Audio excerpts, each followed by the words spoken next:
जो झालेला निकाल आहे, तर भारत देश हा लोकशाहीचा देश आहे.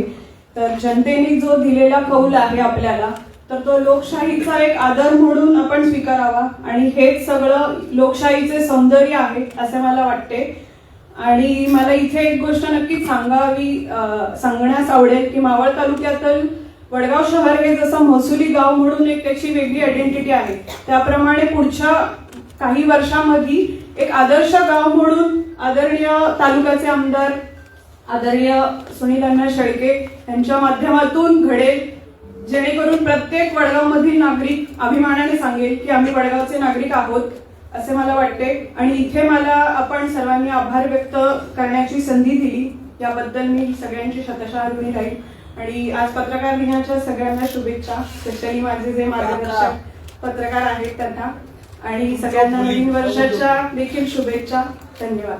तुझा काकांनी आता बघून आता मी बघतो पुन्हा काकांनी आता लक्ष घालून मी बघन म्हणून.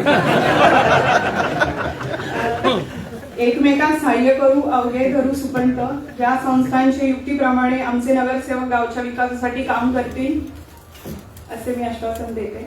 धन्यवाद. सर्व अबोलीताई स्पेशली माझ्यापेक्षा सिनियर आहेत, मी कधी राजकारणात सक्रिय नव्हते, पण अबोलीताई माझ्यापेक्षा सिनियर आहेत, त्यांना पुढील वाटचालीस शुभेच्छा. आणि आपले सगळे 17 नगरसेवक आहेत, त्यांना आपण पुढील वाटचालीस शुभेच्छा.